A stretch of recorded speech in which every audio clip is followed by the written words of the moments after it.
നമസ്കാരം, KCN വാർത്തകളിലേക്ക് സ്വാഗതം. ആദ്യം പ്രധാന വാർത്തകൾ. അബൂബക്കർ സിദ്ദിഖ് കൊലപാതക കേസിൽ 14-ാം പ്രതി പിടിയിൽ. മഞ്ചേശ്വരം അച്ചക്കരയിലെ അഷർ അലിയെയാണ് ക്രൈംബ്രാഞ്ച് പിടികൂടിയത്. ഹോസ്ദുർഗ് പോലീസ് സ്റ്റേഷൻ പരിധിയിൽ 10ാം ക്ലാസ്സുകാരി പ്രസവിച്ച സംഭവം. പിതാവ് അറസ്റ്റിൽ. കാസർഗോഡ് പുതിയ ബസ് സ്റ്റാൻഡ് പരിപാലിക്കുന്ന കാര്യത്തിൽ അനാസ്ഥയെന്ന് പരാതി. യാത്രക്കാരും ബസ് തൊഴിലാളികളും ദുരിതത്തിൽ. മംഗൽപാടി താലൂക്ക് ആശുപത്രിക്കായി പുതിയ കെട്ടിടം. നിർമ്മാണോദ്ഘാടനം മന്ത്രി വീണ ജോർജ് നിർവഹിച്ചു. പൊതുതിരഞ്ഞെടുപ്പിന്റെ മാതൃകയിൽ സ്കൂൾ തിരഞ്ഞെടുപ്പ്. ജനാധിപത്യത്തിന്റെ ബാലപാഠങ്ങൾ അറിഞ്ഞ് പാടിക്കീലിലെ കുട്ടികൾ. ബദിയടുക്ക ബാറടുക്കയിൽ നിർമ്മാണം പൂർത്തിയാകാത്ത ഇരുനില വീട്ടിൽ കവർച്ച. 1 ലക്ഷത്തോളം രൂപ വില വരുന്ന വയറുകൾ കവർന്നു. വാർത്തകൾ വിശദമായി. കാസർഗോഡ് സീതാങ്കോളി മുകു റോഡിലെ പ്രവാസി യുവാവ് അബൂബക്കർ സിദ്ദിഖിനെ തട്ടിക്കൊണ്ടുപോയി കൊലപ്പെടുത്തിയ കേസിൽ ഒരു പ്രതി കൂടി പിടിയിൽ. കേസിലെ 14-ാം പ്രതിയായ മഞ്ചേശ്വരം മച്ചക്കരയിലെ അഷർ അലിയെയാണ് Kasaragod crime branch DYSP P Madhusudanan നായരും സംഘവും അറസ്റ്റ് ചെയ്തത്. ഗൾഫിൽ നിന്നും നാട്ടിലേക്ക് വരുന്നതിനിടെ കണ്ണൂർ വിമാനത്താവളത്തിൽ നിന്നുമാണ് അഷർ അലി ക്രൈംബ്രാഞ്ചിന്റെ പിടിയിലായത്. പുത്തികെ മുകു റോഡിലെ അബൂബക്കർ സിദ്ദിഖിനെ ഗൾഫിൽ നിന്നും വിളിച്ചു വരുത്തി തട്ടിക്കൊണ്ടുപോയി കൊലപ്പെടുത്തിയ കേസിൽ ഒളിവിൽ പോയ പ്രതികളിൽ ഒരാൾ കൂടി പിടിയിൽ. 14-ാം പ്രതിയായ മഞ്ചേശ്വരം മച്ചക്കരയിലെ അഷർ അലിയെയാണ് Kasaragod crime branch DYSP P Madhusudanan നായരും സംഘവും അറസ്റ്റ് ചെയ്തത്. ഗൾഫിൽ നിന്നും നാട്ടിലേക്ക് വരുന്നതിനിടെ കണ്ണൂർ വിമാനത്താവളത്തിൽ നിന്നുമാണ് അഷർ അലി ക്രൈംബ്രാഞ്ചിന്റെ പിടിയിലായത്. കൊലപാതകത്തിന് പിന്നാലെ അഷർ അലി ഗൾഫിലേക്ക് കടന്നിരുന്നു. തിങ്കളാഴ്ച രാത്രി 8 മണിയോടെ ദുബായിൽ നിന്നെത്തിയ വിമാനത്തിലെ യാത്രക്കാരനായ അഷർ അലിയെ ലുക്കൌട്ട് നോട്ടീസിന്റെ അടിസ്ഥാനത്തിൽ കണ്ണൂർ എയർപോർട്ടിൽ തടഞ്ഞു വയ്ക്കുകയായിരുന്നു. തുടർന്ന് ക്രൈംബ്രാഞ്ച് ഉദ്യോഗസ്ഥർ എയർപോർട്ടിലെത്തി ഇയാളെ കസ്റ്റഡിയിലെടുക്കുകയായിരുന്നു. കാസർഗോഡ് ക്രൈംബ്രാഞ്ച് ഓഫീസിലെത്തിച്ച് ഇയാളെ വിശദമായി ചോദ്യം ചെയ്തു. തുടർന്ന് അറസ്റ്റ് രേഖപ്പെടുത്തി കോടതിയിൽ ഹാജരാക്കും. 2022 ജൂൺ 26-നാണ് അബൂബക്കർ സിദ്ദിഖിനെ തട്ടിക്കൊണ്ടുപോയി കൊലപ്പെടുത്തിയത്. പിന്നിൽ ദിർഹം ഇടപാടുകളുമായി ബന്ധപ്പെട്ട പ്രശ്നങ്ങളാണെന്ന് പോലീസ് കണ്ടെത്തിയിരുന്നു. ഗൾഫിൽ നിന്നും വിളിച്ചു വരുത്തിയ അബൂബക്കർ സിദ്ദിഖിനെ കാറിൽ കയറ്റി പൈവളികയിലെ ഒരു വീട്ടിലെത്തിച്ച ശേഷം തലകീഴാറായി കെട്ടിത്തൂക്കി മർദ്ദിച്ച് കൊലപ്പെടുത്തുകയായിരുന്നുവെന്ന് അന്വേഷണത്തിൽ കണ്ടെത്തിയിരുന്നു. മൃതദേഹം കാറിൽ കയറ്റി ബന്ദിയോട്ടെ ആശുപത്രിയിൽ ഉപേക്ഷിച്ച ശേഷം പ്രതികൾ രക്ഷപ്പെട്ടു. ലോക്കൽ പോലീസ് നടത്തിയ അന്വേഷണത്തിൽ ചിലരെ അറസ്റ്റ് ചെയ്തുവെങ്കിലും അന്വേഷണത്തിൽ ബന്ധുക്കൾ അതൃപ്തി പ്രകടിപ്പിച്ചിരുന്നു. ഇതേ തുടർന്ന് മുഖ്യമന്ത്രിയെ സമീപിച്ച് പരാതി നൽകിയതിനെ തുടർന്നാണ് കേസ് ക്രൈംബ്രാഞ്ചിന് കൈമാറിയത്. കേസിൽ 19 പ്രതികളാണുള്ളത്. ഇവരിൽ 14 പേരെ നേരത്തെ വിവിധ സമയങ്ങളിലായി അറസ്റ്റ് ചെയ്തിരുന്നു. കൊലപാതകത്തിൽ നേരിട്ട് ബന്ധമുള്ളവരടക്കം 5 പേർ ഇപ്പോഴും ഒളിവിലാണ്. ഇവരെ കണ്ടെത്തുവാൻ ക്രൈംബ്രാഞ്ച് അന്വേഷണം ഊർജിതമാക്കിയിട്ടുണ്ട്. News bureau, Kasaragod. Kasaragod Hosdurg police station പരിധിയിൽ 15 വയസ്സുകാരിയായ മകളെ ഗർഭിണിയാക്കിയെന്ന ഞെട്ടിപ്പിക്കുന്ന സംഭവത്തിൽ പിതാവിനെ അറസ്റ്റ് ചെയ്തു. 10ാം ക്ലാസ് വിദ്യാർത്ഥിനിയായ പെൺകുട്ടി ഈ മാസം 23-ന് ഉച്ചയോടെ വീട്ടിൽ വെച്ച് പ്രസവിച്ചിരുന്നു. ഈ വിവരം പുറത്തു വന്നതോടെയാണ് പോക്സോ വകുപ്പുകൾ ചുമത്തി 48-കാരനായ പിതാവിനെ വിദേശത്ത് നിന്നും നാട്ടിലെത്തിച്ച് പോലീസ് അറസ്റ്റ് ചെയ്തത്. താനാണ് ഈ സംഭവത്തിന് ഉത്തരവാദിയെന്ന് പ്രതി പോലീസിനോട് സമ്മതിച്ചിട്ടുണ്ട്. പിതാവാണ് തന്നെ ഉപദ്രവിച്ചതെന്ന് പെൺകുട്ടിയും മൊഴി നൽകിയിട്ടുണ്ട്.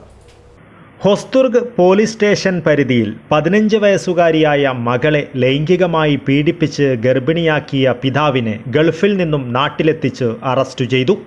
10ാം ക്ലാസ് വിദ്യാർത്ഥിനിയായ പെൺകുട്ടി ഈ മാസം 23-ന് ഉച്ചയ്ക്ക് വീട്ടിൽ വെച്ച് പ്രസവിച്ചിരുന്നു. അമിത രക്തസ്രാവമുണ്ടായതിനെ തുടർന്ന് പെൺകുട്ടിയെയും ജനിച്ച കുഞ്ഞിനെയും കാഞ്ഞങ്ങാട്ടെ സ്വകാര്യ ആശുപത്രിയിൽ എത്തിച്ചിരുന്നു. പ്രായപൂർത്തിയാകാത്തതിനാൽ ആശുപത്രി അധികൃതർ വിവരം പോലീസിനെ അറിയിച്ചു.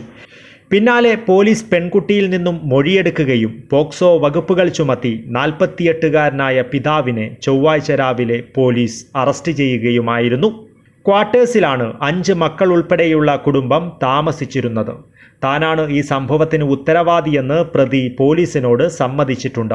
പിതാവാണ് തന്നെ ഉപദ്രവിച്ചതെന്ന് പെൺകുട്ടിയും മൊഴി നൽകിയിട്ടുണ്ട്. പെൺകുട്ടി ഗർഭിണിയായിരുന്ന വിവരം തനിക്ക് അറിയില്ലായിരുന്നു എന്നാണ് മാതാവ് പോലീസിനോട് പറഞ്ഞത്. സംഭവത്തിൽ പിതാവിൻ്റെയും മകളുടെയും രക്തസാമ്പിളുകൾ DNA പരിശോധനയ്ക്കായി അയച്ചിരുന്നു. ഫലം വരുന്നതിനു മുൻപ് തന്നെ പിതാവ് കുറ്റം സമ്മതിച്ചതോടെയും പെൺകുട്ടി മൊഴി നൽകിയതോടെയുമാണ് അറസ്റ്റ് രേഖപ്പെടുത്തിയത്. പ്രസവാനന്തര പരിചരണത്തിനു ശേഷം പെൺകുട്ടിയെ ആശുപത്രിയിൽ നിന്നും വീട്ടിലേക്ക് മാറ്റി. നവജാത ശിശു ഇപ്പോൾ ചൈൽഡ് വെൽഫെയർ കമ്മിറ്റിയുടെ സംരക്ഷണതയിലാണ്. News bureau, Kasaragod. കാസർഗോഡ് പുതിയ ബസ് സ്റ്റാൻഡ് പരിപാലിക്കുന്ന കാര്യത്തിൽ അനാസ്ഥയെന്ന് പരാതി. കന്നുകാലികളുടെ വിഹാര കേന്ദ്രമാകുന്ന ബസ് സ്റ്റാൻഡ് രാത്രിയായാൽ സാമൂഹ്യ വിരുദ്ധരുടെ താവളമായി മാറുന്നുവെന്നാണ് പരാതി. ബസ് സ്റ്റാൻഡ് കെട്ടിടം ചോർന്നൊലിക്കുന്നതും വൃത്തിഹീനമായ ശൗചാലയവും യാത്രക്കാർക്കും ബസ് തൊഴിലാളികൾക്കും കടുത്ത ദുരിതമാണ് നൽകുന്നതെന്ന ആക്ഷേപം ശക്തമാണ്. മഴക്കാലമായതോടെയാണ് കാസർഗോഡ് പുതിയ ബസ് സ്റ്റാൻഡിന്റെ ശോചനീയാവസ്ഥയെ തുടർന്ന് യാത്രക്കാരും ബസ് തൊഴിലാളികളും ഉൾപ്പെടെയുള്ളവർ ദുരിതത്തിലായതെന്ന പരാതിയാണ് ഉയർന്നിരിക്കുന്നത്. ചോർച്ച, വൃത്തിഹീനമായ ശൗചാലയം, ലൈറ്റുകളില്ലാത്തതുൾപ്പെടെയുള്ള നിരവധി പ്രശ്നങ്ങളാണ് ബസ് സ്റ്റാൻഡിലുള്ളതെന്ന് മോട്ടോർ ട്രാൻസ്പോർട്ട് എംപ്ലോയീസ് യൂണിയൻ ജില്ലാ ജനറൽ സെക്രട്ടറിയും CITU ജില്ലാ സെക്രട്ടറിയുമായ ഗിരികൃഷ്ണൻ പറഞ്ഞു. കന്നുകാലികളുടെ വിഹാര കേന്ദ്രമാകുന്ന ബസ് സ്റ്റാൻഡ് രാത്രിയായാൽ സാമൂഹ്യ വിരുദ്ധരുടെ താവളമായി മാറുന്നതായും ഗിരികൃഷ്ണൻ പറയുന്നു. ഇപ്പോൾ ഈ മഴക്കാലമായതോടുകൂടി ബസ് സ്റ്റാൻഡിനകത്ത് പോകാൻ വേണ്ടി കഴിയാത്ത ഒരു സാഹചര്യമാണുള്ളത്. അലിഞ്ഞു തിരിഞ്ഞ് നടക്കുന്ന കന്നുകാലികൾ, നൂറുകണക്കിന് കന്നുകാലികളുണ്ട്. ആ കന്നുകാലികളെ പിടിച്ചു കെട്ടി അതിൻ്റെ ഉടമസ്ഥന്മാർക്ക് കൊടുത്ത് നടപടി സ്വീകരിക്കുന്നതിന് പകരം രാത്രികാലങ്ങളിൽ അവർ ബസ് സ്റ്റാൻഡിനകത്ത് കൈയടക്കുകയാണ്. അങ്ങനെ നൂറുകണക്കിന് കന്നുകാലികൾ വരുന്നതുകൊണ്ട് അവർ ആ കന്നുകാലികളുടെ മലമൂത്ര വിസർജനം കാരണം അവിടെ ജനങ്ങൾക്ക് നടക്കാൻ വേണ്ടി കഴിയുന്നില്ല. കഴിഞ്ഞ 2 ദിവസം മുമ്പേ 2 വിദ്യാർത്ഥികളടക്കം നടന്നു പോകുമ്പോൾ വീണ് പരിക്ക് പറ്റിയ സംഭവം അടക്കം ഉണ്ടായിട്ടുണ്ട്. പിന്നെയുള്ളത് മൂത്രപ്പുര അടക്കമുള്ള കക്കൂസ് അടക്കമുള്ള മൂത്രപ്പുരയാണ്. അതിൻ്റെ ശോചനീയാവസ്ഥ അത് ആർക്കും ഉപയോഗിക്കാൻ വേണ്ടി കഴിയുന്നില്ല. അത് താഴത്തെ തട്ടിലുള്ളത് കരാറടിസ്ഥാനം ലേലം ചെയ്ത് കൊടുത്തിട്ടുണ്ടെങ്കിലും ആ കരാറെടുത്തവർ അവർ ഏറ്റവും പ്രാധാന്യം കൊടുക്കുന്നത് അവിടെ മയക്കുമരുന്നും മദ്യവും രാത്രികാലങ്ങളിൽ വിൽപ്പന നടത്തുന്നതിന് വേണ്ടിയിട്ടാണെന്ന് ഞങ്ങൾ മനസ്സിലാക്കുന്നു. പല രീതിയിലുള്ള തെളിവുകൾ ഞങ്ങൾക്ക് കിട്ടിയിട്ടുണ്ട്. അതിന് പുറമെ രാത്രി 6 മണി കഴിഞ്ഞാൽ ബസ് സ്റ്റാൻഡ് വിജനമാണ്. അവിടെ രാത്രി ലൈറ്റുകളില്ല. അവിടെ സ്ട്രീറ്റ് ലൈറ്റ് സ്ഥാപിച്ചിട്ടുണ്ടെങ്കിലും ആ പല ലൈറ്റുകളും ഇപ്പോൾ കത്തുന്നില്ല. ആ ലൈറ്റുകൾ കത്താത്തത് വ്യാപാര സ്ഥാപനങ്ങൾ അടച്ചുപൂട്ടി പോയപ്പോൾ ബസ് സ്റ്റാൻഡ് മുഴുവൻ ഇരുട്ടാവുകയാണ്. അങ്ങനെ ഇരുട്ടായാൽ ഇത് സാമൂഹ്യ ദ്രോഹികൾക്ക് ഏറ്റവും ഗുണകരമാകുന്ന അവരുടെ താവളമാക്കി മാറ്റാൻ വേണ്ടി കഴിയുന്ന ഒരു സാഹചര്യമാണ് കാസർഗോഡ് മുനിസിപ്പൽ ബസ് സ്റ്റാൻഡിൽ. ബസ് സ്റ്റാൻഡിൻ്റെ ബിൽഡിംഗ് പലതും ചോർന്നൊലിക്കുന്നുണ്ട്. ചോർന്നൊലിച്ച് പല രീതിയിലും പല സ്ഥലത്തും ചോർന്നൊലിച്ച് വെള്ളം വീഴുന്നതുകൊണ്ട് യാത്രക്കാർക്ക് അകത്ത് നിൽക്കാൻ വേണ്ടി കഴിയുന്നില്ല. എത്ര വർഷങ്ങളായി നിർമ്മിച്ച ആ ബസ് സ്റ്റാൻഡിൻ്റെ അതിൻ്റെ പഴക്കം വന്നതുകൊണ്ടുള്ള പ്രശ്നങ്ങൾ അതിനായി അറ്റകുറ്റപ്പണി നടത്താൻ മുനിസിപ്പൽ അധികൃതർ തയ്യാറാവുന്നില്ല. വ്യാപാര താൽപര്യത്തോടെ കെട്ടിടങ്ങൾ നിർമ്മിക്കുന്നത് ബസ് സ്റ്റാൻഡിന്റെ സ്ഥലം നഷ്ടപ്പെടുത്താൻ ഇടയാക്കുകയാണെന്നും ബസ്സുകൾക്ക് പാർക്ക് ചെയ്യുവാൻ സ്ഥലമില്ലാത്ത അവസ്ഥയാണ് ഉണ്ടാക്കുന്നതെന്നും ഗിരികൃഷ്ണൻ കൂട്ടിച്ചേർത്തു. അനധികൃതമായി കയ്യേറി 2 ഭാഗത്തും മീറ്ററുകളോളം സ്ഥലം കയ്യേറി സീറ്റടക്കം ഇട്ട് കയ്യേറി സ്ഥാപിച്ചിട്ടുണ്ട്. അവിടെ ബസ് പാർക്ക് ചെയ്യാൻ വേണ്ടി കഴിയില്ല. അപ്പോൾ എന്താണ് ഈ മുനിസിപ്പാലിറ്റിയുടെ ഉദ്ദേശം? ഈ ബസ് സ്റ്റാൻഡുകളെല്ലാം ഇങ്ങനെ വ്യാപാര സ്ഥാപനങ്ങൾക്കായി വിട്ടുകൊടുക്കുക, ബസ്സുകളൊന്നും തന്നെ അതിൻ്റെ അകത്ത് പാർക്ക് ചെയ്യാൻ വേണ്ടി സൗകര്യമില്ലാതാക്കുക, സ്വകാര്യ വാഹനങ്ങളടക്കം അതിൻ്റെ അകത്ത് വന്ന് പാർക്ക് ചെയ്യുന്നുണ്ട്. ഈ പല ഹോട്ടലുകളും പ്രവർത്തിക്കുന്നതുകൊണ്ട്. അപ്പോൾ ഇതെല്ലാം അവസാനിപ്പിക്കണം. മുനിസിപ്പാലിറ്റി അധികൃതർ ഇക്കാര്യത്തിൽ ഒന്നും തന്നെ പൊതുജനങ്ങളുടെ ആവശ്യങ്ങളോ അതല്ലെങ്കിൽ ആ ബസ് സ്റ്റാൻഡിൻ്റെ ശോചനീയാവസ്ഥ മാറ്റുന്നതിന് ഒരു നടപടി സ്വീകരിക്കുന്നില്ല എന്ന് മാത്രമല്ല അവർ അവരെല്ലാം ബിസിനസ്സിൻ്റെ കച്ചവട ലക്ഷ്യം വെച്ചുകൊണ്ട് അത് കാണുകയാണ്. അതിനൊരു പരിഹാരം ഉണ്ടാവണം. ഇല്ല എങ്കിൽ തൊഴിലാളികളെല്ലാവരും കക്ഷിരാഷ്ട്രീയ ഭേദമന്യേ മുഴുവൻ ജനങ്ങളും അതുപോലെ തൊഴിലാളികളും ഇതിനെതിരെ പ്രതികരിക്കാൻ വേണ്ടി തന്നെയാണ് തീരുമാനിച്ചിട്ടുള്ളത്. ബസ് സ്റ്റാൻഡ് പരിപാലിക്കുന്ന കാര്യത്തിലുള്ള അനാസ്ഥയാണ് ഇത്തരത്തിലുള്ള പരാതികൾ ഉയരുവാൻ ഇടയാക്കുന്നത്. അതിനാൽ തന്നെ യാത്രക്കാരും ബസ് തൊഴിലാളികളും നേരിടുന്ന പ്രശ്നങ്ങൾ പരിഹരിക്കുവാൻ അധികൃതരുടെ ഭാഗത്തു നിന്നും അടിയന്തര ഇടപെടലുണ്ടാകണമെന്ന ആവശ്യം ശക്തമാണ്. News bureau, Kasaragod. മംഗൽപാടി താലൂക്ക് ആശുപത്രിക്ക് കിഫ്ബി ഫണ്ട് ഉപയോഗിച്ച് നിർമ്മിക്കുന്ന പുതിയ കെട്ടിടത്തിന്റെ നിർമ്മാണോദ്ഘാടനം ആരോഗ്യവകുപ്പ് മന്ത്രി വീണ ജോർജ് വീഡിയോ കോൺഫറൻസ് മുഖേന നിർവഹിച്ചു. അരനൂറ്റാണ്ടിനിപ്പുറം മംഗൽപാടി താലൂക്ക് ആശുപത്രിയിൽ ഏറ്റവും വലിയ വികസനമാണ് നിർമ്മാണം ആരംഭിക്കുവാനിരിക്കുന്ന പുതിയ കെട്ടിടമെന്ന് മന്ത്രി പറഞ്ഞു. കിഫ്ബി ഫണ്ടിൽ നിന്ന് 17.47 കോടി രൂപ ചെലവിൽ ആർദ്രം നിലവാരത്തിലുള്ള എല്ലാ സൗകര്യങ്ങളോടും കൂടി 26,000 ചതുരശ്രയടി വിസ്തീർണത്തിൽ നിർമ്മിക്കുന്ന അത്യാധുനിക സൗകര്യങ്ങളോട് കൂടിയ പുതിയ കെട്ടിടത്തിന്റെ നിർമ്മാണ ഉദ്ഘാടനമാണ് ഓൺലൈനായി മന്ത്രി വീണ ജോർജ് നിർവഹിച്ചത്. ഈ നിയോജക മണ്ഡലത്തെ സംബന്ധിച്ചിടത്തോളം, പ്രത്യേകിച്ചും മംഗലപാടിയെ സംബന്ധിച്ചിടത്തോളം എത്രയോ നാളുകളായിട്ടുള്ള ഒരു സ്വപ്നത്തിൻ്റെ സാക്ഷാത്കാരമാണ് ഇവിടെ സാധ്യമാകുന്നത്. 1962 ഇവിടെ ഒരു ഡിസ്പെൻസറി എന്നുള്ള നിലയിൽ ഒരു ആരോഗ്യ സ്ഥാപനം പ്രവർത്തനം ആരംഭിക്കുന്നത്. അരനൂറ്റാണ്ടിനിടയിലെ ആദ്യത്തെ പ്രധാനപ്പെട്ട കെട്ടിട നിർമ്മാണമാണ് ഇവിടെ സാധ്യമാകുന്നത്. കേരളത്തിൻ്റെ ആരോഗ്യ മേഖലയെ സംബന്ധിച്ചിടത്തോളം ഈ കാലഘട്ടത്തിൽ അടിസ്ഥാന സൗകര്യ വികസന മേഖലയിൽ അഭൂതപൂർവം ആയിട്ടുള്ള, അതായത് മുൻപ് ഉണ്ടായിട്ടില്ലാത്ത വിധത്തിലുള്ള വികസന മുന്നേറ്റമാണ് നമുക്ക് സാധ്യമായിരിക്കുന്നത്. അതിൻ്റെ ഏറ്റവും നല്ല ഉദാഹരണമാണ് മംഗൽപാടിയിലേത്. പുതുതായി നിർമ്മിക്കുന്ന ഇരുനില കെട്ടിടത്തിൽ OP, casualty, minor OT, x ray, ultrasound, CT scan, pharmacy, 2 OP consultation മുറികൾ, സ്റ്റാഫ് റൂം, അന്വേഷണ സ്വീകരണ കൗണ്ടറുകൾ, കാത്തിരിപ്പ് കേന്ദ്രം, electrical room, police aid post, toilet എന്നീ സൗകര്യങ്ങൾ ഒരുക്കും. 15 മാസത്തിനകം പ്രവൃത്തി പൂർത്തീകരിക്കാനാണ് കരാർ. മഞ്ചേശ്വരം ബ്ലോക്ക് പഞ്ചായത്ത് പ്രസിഡന്റ് ഷമീന, ജില്ലാ medical officer doctor AV Ramadas, Rubeena Naufal, Jean Laveena Mantero, Golden Abdurahman, PK Muhammad Haneef, A Shamseena തുടങ്ങിയവർ സംസാരിച്ചു. News bureau, Kasaragod. ജനാധിപത്യത്തിന്റെ ബാലപാഠങ്ങൾ അറിഞ്ഞ് പാടിക്കീലിലെ കുട്ടികൾ. പൊതു തിരഞ്ഞെടുപ്പിന്റെ മാതൃകയിൽ നടപടിക്രമങ്ങൾ പൂർത്തിയാക്കി പ്രത്യേകം തയ്യാറാക്കിയ വോട്ടിംഗ് മെഷീനിൽ വോട്ട് ചെയ്താണ് കുട്ടികൾ തിരഞ്ഞെടുപ്പിൽ പങ്കെടുത്തത്. ജനാധിപത്യത്തിന്റെ അടിസ്ഥാന ശിലയാണ് തെരഞ്ഞെടുപ്പ്. ചെറുപ്രായത്തിൽ തന്നെ കുട്ടികളിൽ ജനാധിപത്യ ബോധവും തിരഞ്ഞെടുപ്പിന്റെ രീതിശാസ്ത്രവും ബോധ്യപ്പെടുത്തുക എന്ന ലക്ഷ്യത്തോടെയാണ് പാടിക്കൽ ഗവൺമെന്റ് UP സ്കൂളിൽ എല്ലാ ഘട്ടങ്ങളും പാലിച്ചുകൊണ്ട് ക്ലാസ് ലീഡർ, സ്കൂൾ ലീഡർ തിരഞ്ഞെടുപ്പുകൾ നടത്താൻ തീരുമാനിച്ചത്. തിരഞ്ഞെടുപ്പ് വിജ്ഞാപനം, നാമനിർദ്ദേശ പത്രിക സ്വീകരിക്കൽ, പത്രിക പിൻവലിക്കൽ, പത്രികകളുടെ സൂക്ഷ്മ പരിശോധന, സ്ഥാനാർത്ഥികളുടെ തെരഞ്ഞെടുപ്പ് പ്രചാരണം, പോളിംഗ് ഓഫീസർമാരുടെ നിയമനം, പോളിംഗ് ബൂത്ത് ക്രമീകരണം, ഇലക്ട്രോണിക് വോട്ടിംഗ് മെഷീൻ തയ്യാറാക്കൽ എന്നീ പ്രക്രിയകളെല്ലാം പാലിച്ചാണ് തെരഞ്ഞെടുപ്പ് പ്രക്രിയ നടത്തിയത്. കൂടാതെ തിരഞ്ഞെടുപ്പ് ദിവസം കുട്ടികൾക്ക് വോട്ടേഴ്സ് സ്ലിപ്പ് വിതരണം ചെയ്തും കൈവിരലിൽ മഷി കുത്തിയും ഒപ്പ് രേഖപ്പെടുത്തിയും വോട്ടിംഗ് കമ്പാർട്ട്മെന്റിൽ പോയി ക്ലാസ് ലീഡർക്കും സ്കൂൾ ലീഡർക്കും പ്രത്യേകം തയ്യാറാക്കിയ വോട്ടിംഗ് മെഷീനിൽ വോട്ട് ചെയ്തുമാണ് കുട്ടികൾ തിരഞ്ഞെടുപ്പിൽ പങ്കെടുത്തത്. ഗവൺമെൻറ് UP സ്കൂളിലെ കുട്ടികളെ ജനാധിപത്യ പ്രക്രിയയുടെ ബാലപാഠങ്ങൾ പഠിപ്പിക്കുക എന്നുള്ള ഉദ്ദേശത്തോടു കൂടി നമ്മൾ ഏർപ്പെടുത്തുകയാണ് ഇന്നത്തെ പാർലമെൻറ്റ് തെരഞ്ഞെടുപ്പ്. അപ്പോൾ അതിൽ എല്ലാ കാര്യങ്ങളും കുട്ടികളാണ് നിർവഹിച്ചിട്ടുള്ളത്.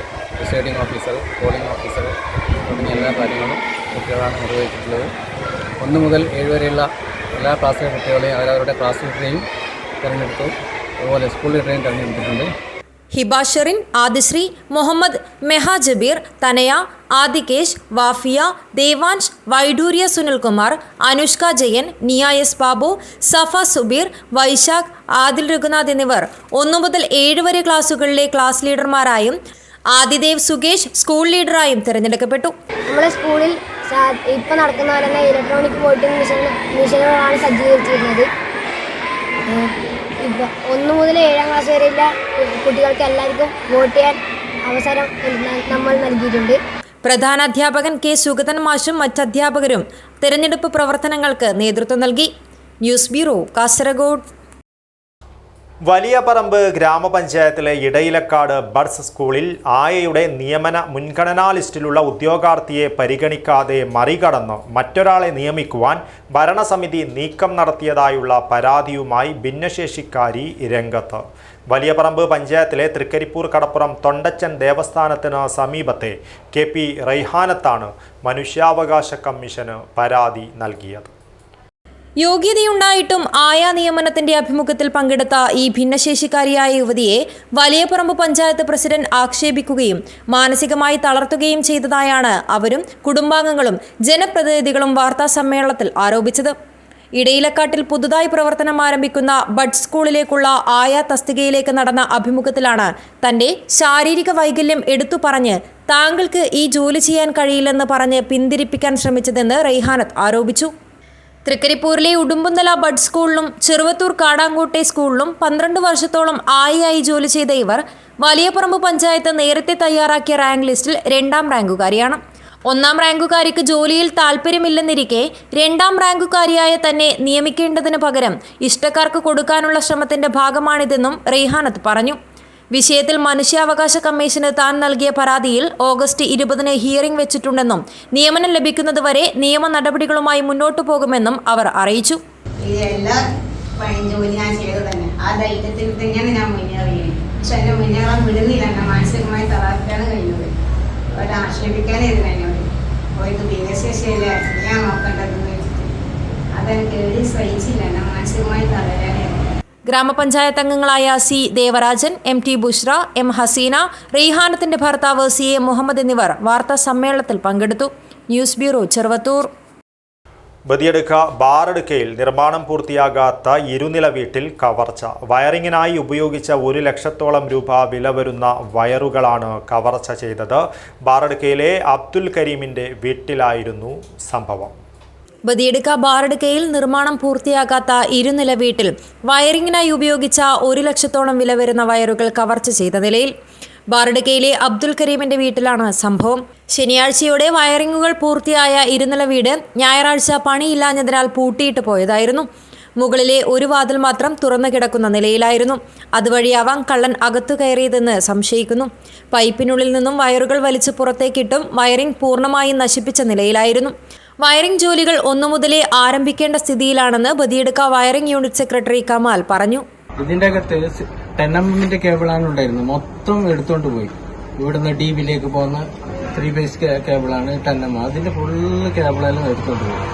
ഏകദേശം 1 ലക്ഷം രൂപന്റെ കേബിളാണ് നഷ്ടപ്പെട്ടത്. അത് മൊത്തം പറിച്ച് കളഞ്ഞ് ഒന്നിനും ഉപയോഗം പറ്റാത്ത അവസ്ഥയിലാണുള്ളത്. ഇനി മൊത്തത്തിൽ ഇനിയും വീണ്ടും 1 ലക്ഷം രൂപയുടെ കേബിൾ കൊണ്ടുവന്ന് ഇടണത്തത്. അത്രയും ബുദ്ധിമുട്ടാക്കിയിട്ട് പോയിട്ടുണ്ട്. അതുമാത്രമല്ല അവർ ആൾക്ക് എല്ലാം വലിച്ചെടുത്തോണ്ട് പോയിട്ടുണ്ട്. നിർമ്മാണം പൂർത്തിയാകാത്ത വീടുകളിൽ നിന്ന് പോലും ഇത്തരത്തിലുള്ള കവർച്ചകൾ ഉണ്ടാവുന്നത് നാട്ടുകാരിൽ ഭീതിയുളവാക്കുന്നതാണ്. കവർച്ച ചെയ്തവരെ എത്രയും പെട്ടെന്ന് നിയമത്തിന് മുന്നിൽ കൊണ്ടുവരണമെന്ന് പൊതുപ്രവർത്തകൻ ഹാരിസ് ബദിയടുക്ക പറഞ്ഞു. മൊത്തം വയറിംഗ് ചെയ്തത് ഇപ്പൊ അവര് കിട്ടുന്ന വയറെല്ലാം എടുത്തുകൊണ്ട് പോയി. ഇനിയിപ്പോ വീണ്ടും ഇത് ആദ്യമേ തുടങ്ങേണ്ടതാണ് വയറിംഗിന്റെ വർക്ക്. അപ്പൊ ആരാണ് ഇത് ചെയ്തത്? ഇതുപോലെയുള്ളവരെ നിയമത്തിന് മുമ്പിൽ കൊണ്ടുവരണം എന്നാണ് എനിക്ക് പറയാനുള്ളത്. മറ്റുള്ള ഒരുപാട് വീടുകൾ ഇവിടെ നിർമ്മിക്കുന്നുണ്ട് ബദിയടുക്കയുടെ പല ഭാഗത്തും. അപ്പൊ ഇത് ഇനിയും ആവർത്തിക്കാൻ സാധ്യത.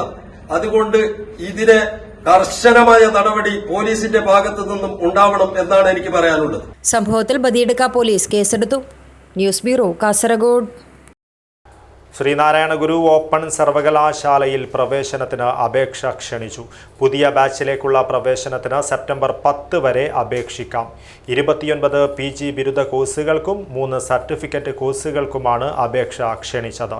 കാസർഗോഡ് ജില്ലയിൽ Kanhangad Nehru college, Kasaragod government college എന്നിവിടങ്ങളാണ് പഠന കേന്ദ്രങ്ങൾ. ശ്രീനാരായണ ഗുരു ഓപ്പൺ സർവകലാശാലയിൽ 29 കോഴ്സുകളിൽ ഡിഗ്രി PG പ്രവേശനത്തിന് സെപ്റ്റംബർ 10 വരെ അപേക്ഷിക്കാം. സർവകലാശാലയുടെ വെബ്സൈറ്റിലാണ് അപേക്ഷ നൽകേണ്ടത്. MBA, MCA പ്രോഗ്രാമുകളും ഈ അധ്യയന വർഷം ആരംഭിക്കും.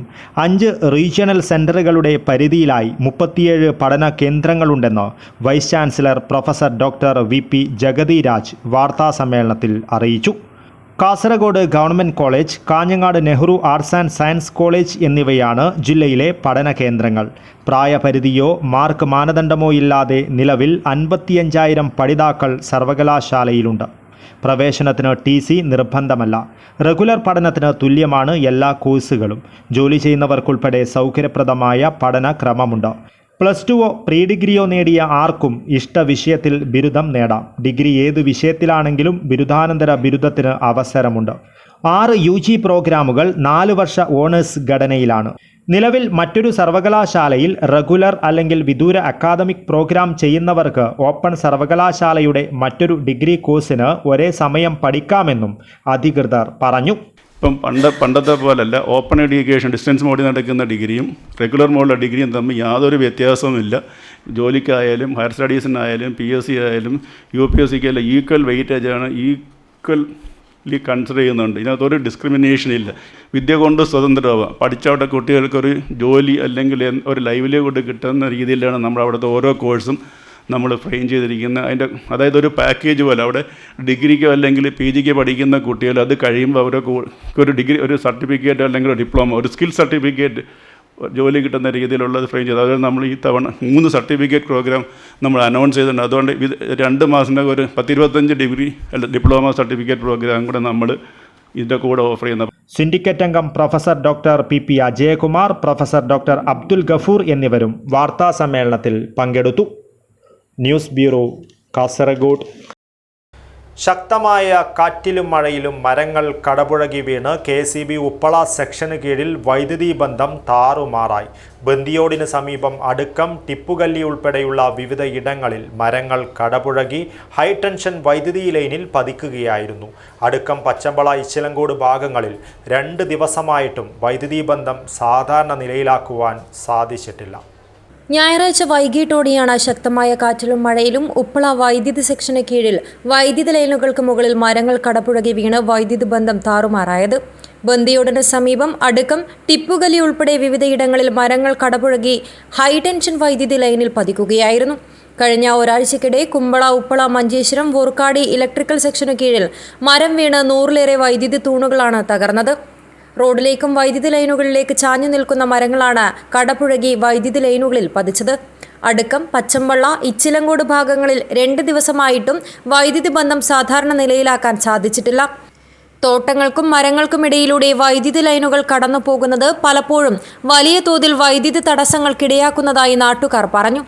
കൃത്യസമയങ്ങളിൽ അപകടാവസ്ഥയിലുള്ള മരങ്ങൾ വെട്ടിമാറ്റാൻ തയ്യാറാവാത്തതും മരങ്ങൾ കടപുഴകി വീഴാൻ കാരണമാകുന്നതായി നാട്ടുകാർ പറയുന്നു. മംഗൽപാടി പഞ്ചായത്തിൻ്റെ പരിധിയിൽ തന്നെ ഏറ്റവും വലിയ ഭൂപ്രദേശമാണ്. ഈ പ്രദേശത്ത് 26,000ഓളം വരുന്ന കൺസ്യൂമറാണ് നിലവിൽ KCB ഉപ്പളയിലുള്ളത്. ഇത് ഡിവൈഡായി 2 KCB ഓഫീസ് ആവേണ്ടത് പ്രധാന ആവശ്യമാണ്. അതുമാത്രമല്ല, നിലവിൽ നമ്മൾ കണ്ടുകൊണ്ടിരിക്കുന്ന ഈ കേബിളാകട്ടെ, ഇതൊക്കെ പഴയ കേബിളാണ്. നിലവിൽ കേരളത്തിൻ്റെ ഒട്ടുമിക്ക ജില്ലകളിലേക്കും ABC കേബിൾ സംവിധാനം വന്നിരിക്കുകയാണ്. പക്ഷേ കാസർഗോഡ് ജില്ലയിൽ ഇങ്ങോട്ടേക്ക് ഒരു KCBയിലേക്കും ഇത് എത്തിയില്ല എന്നുള്ളതും വളരെ സങ്കടകരമായൊരു കാര്യമാണ്. അധികൃതർ ഇതിന് കൃത്യമായ ഇടപെടൽ നടത്തി എത്രയും പെട്ടെന്ന് ഈ മേഖലയിലേക്കും ഇനിയെങ്കിലും ABC കേബിൾ സംവിധാനത്തിലേക്ക് വന്നാലേ ഇതിൻ്റെ പ്രശ്നങ്ങൾക്ക് പരിഹാരം ഉണ്ടാകും എന്നുള്ളതാണ്. ചെറിയൊരു കാറ്റും മഴയും വന്നാൽ കമ്പികൾ പൊട്ടി വീഴുന്ന അല്ലെങ്കിൽ പോസ്റ്റുകൾ പൊട്ടിപ്പോകുന്ന ഒരവസ്ഥയിലേക്ക് മാറിയിരിക്കുന്നു നമ്മുടെ അവസ്ഥ എന്നുള്ളതും കൂടി പരിതാപകരമാണ്. മരം കടപുഴകി വീണതിനെ തുടർന്ന് പലയിടത്തും ഇന്റർനെറ്റ് സേവനവും തടസ്സപ്പെട്ടു. ഇത് ജനങ്ങൾക്ക് വലിയ രീതിയിലുള്ള ബുദ്ധിമുട്ടുകളാണ് സൃഷ്ടിച്ചത്. News bureau, Kasaragod. നാഗരപഞ്ചമിയെ ഭക്തിപൂർവം വരവേറ്റ് കാസർഗോഡിൻ്റെ വടക്കൻ മേഖലയിലെ വിശ്വാസികൾ 100 കണക്കിന് പേരാണ് നാഗദേവന് സമർപ്പിക്കുവാൻ പൂക്കളും പഴങ്ങളുമായി വിവിധ ക്ഷേത്രങ്ങളിലും നാഗവനങ്ങളിലും എത്തിയത്. ജില്ലയിലെ വടക്കൻ മേഖലയിലെ ജനങ്ങൾ, പ്രത്യേകിച്ച് തുളു ജനത ഭക്തിപൂർവ്വം ആഘോഷിക്കുന്ന ഉത്സവമാണ് നാഗരപഞ്ചമി. മൂർഖനെ ദൈവമായി ആരാധിക്കുന്നത് തുളു സംസ്കാരമാണ്. അതിനാൽ എല്ലാ കുടുംബങ്ങളും പാമ്പിനെ ഏറ്റവും ആദരണീയമായ ദൈവമായി വിശ്വസിക്കുന്നു. തീരദേശ ഉത്സവങ്ങളുടെ ആഘോഷത്തിന് തുടക്കം കുറിക്കുന്ന ഉത്സവമാണ് നാഗരപഞ്ചമി. ജില്ലയിലെ വിവിധ പ്രദേശങ്ങളിലും ഗ്രാമങ്ങളിലും ഈ വർഷത്തെ നാഗരപഞ്ചമി ഉത്സവം ഭക്തിപൂർവ്വം ആഘോഷിച്ചു.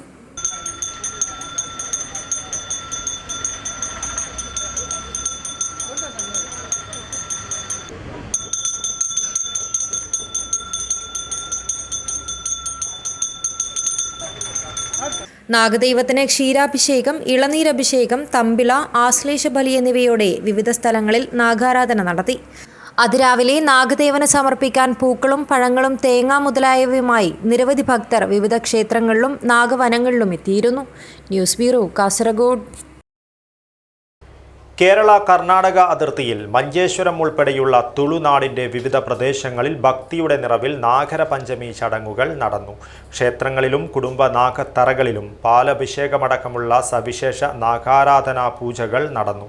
18 പട്ടണങ്ങളുടെ ക്ഷേത്രം എന്നറിയപ്പെടുന്ന ശ്രീമദ് അനന്തേശ്വർ ക്ഷേത്രത്തിൽ നാഗദേവന് പാൽ അഭിഷേകം, മറ്റ് ചടങ്ങുകൾ ഉൾപ്പെടെയുള്ള ആരാധനകൾ നടന്നു. 18 പട്ടണങ്ങളുടെ ക്ഷേത്രം എന്നറിയപ്പെടുന്ന മഞ്ചേശ്വരം ശ്രീമദ് അനന്തേശ്വര ക്ഷേത്രത്തിൽ നാഗപഞ്ചമി ഭക്തിപൂർവ്വം ആഘോഷിച്ചു. രാവിലെ ഭഗവാന്റെ സന്നിധിയിൽ പ്രാർത്ഥനകളോടെ നാഗപഞ്ചമിക്ക് തുടക്കമായി. തുടർന്ന് ഭഗവാന് വാസുകി പൂജ, ക്ഷേത്രത്തിന് മുന്നിലുള്ള അശ്വന്ധകട്ടയിലെ നാഗദേവ വിഗ്രഹങ്ങൾക്ക് ഭക്തരുടെ സാന്നിധ്യത്തിൽ പഞ്ചാമൃതം, ക്ഷീരാഭിഷേകം, ശിയാഭിഷേകം എന്നിവ നടന്നു. ಪ್ರತ್ಯಕ್ಷ ದೇವರನ್ನು ಕಾಣುವುದು ಯಾವುದೆಂದರೆ ನಾಗನ ಸ್ವರೂಪದಲ್ಲಿ ಕಾಣುವುದು. ಅಂತಹ ಒಂದು ಪವಿತ್ರ ಕ್ಷೇತ್ರ ಇವತ್ತು ನಾಗರ ಪಂಚಮಿಯ ಸುದಿನದಂದು ನಾನಲ್ಲಿ ಇಲ್ಲಿ ಸೇರಿದೆ. ಇವತ್ತು ಸಾವಿರಾರು ಭಕ್ತಾದಿಗಳು ಬೆಳಿಗ್ಗೆ 6 ಗಂಟೆಯಿಂದ ಪ್ರಾರಂಭವಾಗಿ ಈಗ ಮಧ್ಯಾಹ್ನ ಪೂಜೆವರೆಗೆ ಸಹಸ್ರಾರು ಜನ ಇಲ್ಲಿ ಬಂದು ತಮ್ಮ ಕಂಬಿಲ ಸೇವೆ ಇರ್ಬೋದು, ನಾಗಪೂಜೆ ಇರ್ಬೋದು, ವಾಸುಕಿ ಪೂಜೆ ಇರ್ಬೋದು, ಹಾಗೂ ಅವರು ತಂದಂಥ ಸಿಯಾಳಾಭಿಷೇಕ ಇರ್ಬೋದು, ಎಲ್ಲ ರೀತಿಯ ಒಂದು ಪೂಜೆ ಪುರಸ್ಕಾರವನ್ನು ಇವತ್ತಿಗೆ ಸಲ್ಲಿಸಿದ್ದಾರೆ. ಎಲ್ಲ ಭಕ್ತಾದಾನಿಗಳಿಗೆ ಆ ನಾಗರಾಜ ದೇವರು, ಅನಂತೇಶ್ವರ ದೇವರು, ಭದ್ರನರ್ಷ ದೇವರು ಆಯುರಾರೋಗ್ಯ ಭಾಗ್ಯ ಸುಖ ಸಂಪತ್ತು ಸಕಲ ಐಶ್ವರ್ಯವನ್ನು ಕರುಣಿಸಲಿ, ಎಲ್ಲರಿಗೂ ದೇವರು ಒಳ್ಳೆಯದು ಮಾಡಲಿ ಅಂತ ಈ ಸಂದರ್ಭದಲ್ಲಿ ಶುಭವನ್ನು ಹಾರೈಸಿ. നാടിന്റെ വിവിധ ഭാഗങ്ങളിൽ നിന്നുള്ള ആയിരക്കണക്കിന് ഭക്തർ ക്ഷേത്രത്തിലെത്തി അനുഗ്രഹം തേടി. Abdurahman Udyavar, news bureau, Manjeshwaram. മഞ്ചേശ്വരം കടമ്പാറിൽ പ്ലൈവുഡ് ഫാക്ടറിയിലെ ജീവനക്കാരനെ ക്വാർട്ടേഴ്സിൽ തൂങ്ങി മരിച്ച നിലയിൽ കണ്ടെത്തി. ബീഹാർ സ്വദേശിയായ സൂരജാണ് മരിച്ചത്. മഞ്ചേശ്വരം കടമ്പാറിൽ പ്രവർത്തിക്കുന്ന KA അബ്ദുള്ളയുടെ ഉടമസ്ഥതയിലുള്ള KA ബോർഡ് പ്ലൈവുഡ് ഫാക്ടറിയിലെ ജീവനക്കാരനെ തൂങ്ങി മരിച്ച നിലയിൽ കണ്ടെത്തി. ബീഹാർ സ്വദേശിയായ സൂരജിനെയാണ് തിങ്കളാഴ്ച വൈകുന്നേരം മരിച്ച നിലയിൽ കണ്ടെത്തിയത്. 8 മാസം മുൻപാണ് ജോലിക്കായി സൂരജ് മഞ്ചേശ്വരത്തെത്തിയത്. സൂരജിനെ മരിച്ച നിലയിൽ ആദ്യം കണ്ടത് ഒപ്പമുണ്ടായിരുന്ന സഹോദരി ഭർത്താവാണ്. തുടർന്ന് നാട്ടുകാരുടെ സഹായത്തോടെ ആശുപത്രിയിലേക്ക് കൊണ്ടുപോയെങ്കിലും രക്ഷിക്കാനായില്ല. മൃതദേഹം മംഗൽപാടി മോർച്ചറിയിലേക്ക് മാറ്റി. സംഭവത്തിൽ മഞ്ചേശ്വരം പോലീസ് അന്വേഷണം ആരംഭിച്ചു. Abdurahman Udyavar, news bureau, Manjeshwaram. ഹൊസ്ദുർഗ് കോടതി പ്ലാറ്റിനം ജൂബിലി ആഘോഷത്തിന്റെ ഭാഗമായി സംഘടിപ്പിച്ച സംഘാടക സമിതി പിരിച്ചുവിടൽ യോഗം നടന്നു. ഇ ചന്ദ്രശേഖരൻ MLA ഉദ്ഘാടനം ചെയ്തു. ഹോസ്ദുർഗ് കോടതി പ്ലാറ്റിനം ജൂബിലി ആഘോഷത്തിന്റെ ഭാഗമായി ഗ്രാമങ്ങളിൽ സംഘടിപ്പിച്ച നിയമബോധവൽക്കരണ സെമിനാറുകളും മറ്റും ഗ്രാമീണ ജനതയ്ക്ക് നിയമപരിജ്ഞാനം നൽകാൻ സഹായകമായെന്ന് ഇ ചന്ദ്രശേഖരൻ MLA പറഞ്ഞു. പ്ലാറ്റിനം ജൂബിലി ആഘോഷത്തിന്റെ ഭാഗമായി സംഘടിപ്പിച്ച സംഘാടക സമിതി പിരിച്ചുവിടൽ യോഗത്തിൽ സംസാരിക്കുകയായിരുന്നു അദ്ദേഹം. Advocate MC Jose, advocate P Narayanan, VM Jayadevan, T Muhammad Aslam എന്നിവർ സംസാരിച്ചു. അഡ്വക്കേറ്റ് PK സതീശൻ വരവ് ചെലവ് കണക്ക് അവതരിപ്പിച്ചു. അഡ്വക്കേറ്റ് KC ശശീന്ദ്രൻ സ്വാഗതവും പ്രവർത്തന റിപ്പോർട്ടും, അഡ്വക്കേറ്റ് KL മാത്യു നന്ദിയും പറഞ്ഞു. News bureau, Kanhangad. KCB officers association ജില്ലാ സമ്മേളനം നടന്നു. ഹോട്ടൽ ബേക്കൽ ഇന്റർനാഷണൽ വെച്ചായിരുന്നു സമ്മേളനം നടന്നത്. KCB ഓഫീസേഴ്സ് അസോസിയേഷൻ കാസർഗോഡ് ജില്ലാ സമ്മേളനം കാഞ്ഞങ്ങാട് ബേക്കൽ ഇന്റർനാഷണൽ വെച്ചാണ് നടന്നത്.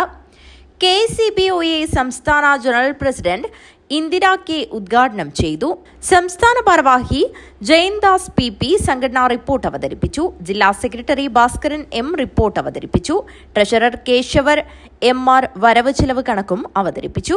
പ്രദീപൻ C മറുപടി ഭാഷണം നടത്തി. യോഗത്തിൽ Sooraj TP, Sudeep MP, Madhusoodanan PV, Pradeep PN, Ramesh OV, Anuraj, Shaima M, Vineesha VS എന്നിവർ സംസാരിച്ചു. ജില്ലാ പ്രസിഡന്റ് ആശ TP അധ്യക്ഷത വഹിച്ചു. നന്ദകുമാർ PP സ്വാഗതം പറഞ്ഞു. സമ്മേളനത്തിലൂടെ വിവിധങ്ങളായ പ്രമേയങ്ങൾ അവതരിപ്പിച്ചു. News bureau, Kanhangad. Ravaneeswaram Kunnupara Podippallam road നവീകരണത്തിനായി ജനകീയ കമ്മിറ്റി രൂപീകരിച്ചു. കാഞ്ഞങ്ങാട് MLA ഇ ചന്ദ്രശേഖരൻ ഉദ്ഘാടനം ചെയ്തു. രാവണീശ്വരം കുന്നുപാറ പൊടിപ്പളം റോഡ് നവീകരണത്തിന് സംസ്ഥാന സർക്കാർ 2025-26 ബജറ്റിന്റെ ഭാഗമായി 4 കോടി രൂപ അനുവദിച്ചിരുന്നു. നിലവിലെ റോഡ് വീതി കൂട്ടി മെക്കാഡം ടാറിംഗ് നടത്തി ഏറ്റെടുക്കാനാണ് പദ്ധതി തയ്യാറാക്കിയിട്ടുള്ളത്. സ്ഥലമേറ്റെടുപ്പ് ഉൾപ്പെടെയുള്ള കാര്യങ്ങൾ നിർവഹിക്കുന്നതിനും പദ്ധതി മോണിറ്ററിംഗ് നടത്തുന്നതിനായി ജനകീയ കമ്മിറ്റി രൂപീകരിച്ചു. കാഞ്ഞങ്ങാട് മണ്ഡലം MLA ഇ ചന്ദ്രശേഖരൻ ഉദ്ഘാടനം ചെയ്തു. അജാനൂർ ഗ്രാമപഞ്ചായത്ത് പ്രസിഡന്റ് T ശോഭ അധ്യക്ഷത വഹിച്ചു. Kanhangad block panchayat assistant engineer Shanij പദ്ധതി വിശദീകരിച്ചു. Panchayat vice president K Sabeesh സംസാരിച്ചു. K Rajendran, A Thampan, MG Pushpa, P Mini, Karunakaran Kunnath, PA Shakuntala, O Mohanan, T Sasidharan എന്നിവർ സംബന്ധിച്ചു. ജനകീയ കമ്മിറ്റി ചെയർമാനായി A തമ്പാനെയും കൺവീനറായി M ബാലകൃഷ്ണനെയും തിരഞ്ഞെടുത്തു. News bureau, Ravaneeswaram. പ്രധാന വാർത്തകൾ ഒരിക്കൽ കൂടി. അബൂബക്കർ സിദ്ദിഖ് കൊലപാതക കേസിൽ 14ാം പ്രതി പിടിയിൽ. മഞ്ചേശ്വരം അച്ചക്കരയിലെ അഷർ അലിയെയാണ് ക്രൈംബ്രാഞ്ച് പിടികൂടിയത്. ഹൊസ്ദുർഗ് പോലീസ് സ്റ്റേഷൻ പരിധിയിൽ 10ാം ക്ലാസ്സുകാരി പ്രസവിച്ച സംഭവം. പിതാവ് അറസ്റ്റിൽ. കാസർഗോഡ് പുതിയ ബസ് സ്റ്റാൻഡ് പരിപാലിക്കുന്ന കാര്യത്തിൽ അനാസ്ഥയെന്ന് പരാതി. യാത്രക്കാരും ബസ് തൊഴിലാളികളും ദുരിതത്തിൽ. മംഗൽപാടി താലൂക്ക് ആശുപത്രിക്കായി പുതിയ കെട്ടിടം. നിർമ്മാണോദ്ഘാടനം മന്ത്രി വീണ ജോർജ് നിർവഹിച്ചു. പൊതുതിരഞ്ഞെടുപ്പിന്റെ മാതൃകയിൽ സ്കൂൾ തിരഞ്ഞെടുപ്പ്. ജനാധിപത്യത്തിന്റെ ബാലപാഠങ്ങൾ അറിഞ്ഞ് പാടിക്കീലിലെ കുട്ടികൾ. ബദിയടുക്ക ബാറടുക്കയിൽ നിർമ്മാണം പൂർത്തിയാകാത്ത ഇരുനില വീട്ടിൽ കവർച്ച. 1 ലക്ഷത്തോളം രൂപ വില വരുന്ന വയറുകൾ കവർന്നു. ഇതോടുകൂടി ഈ ന്യൂസ് ബുള്ളറ്റിൻ പൂർണ്ണമാകുന്നു. നമസ്കാരം.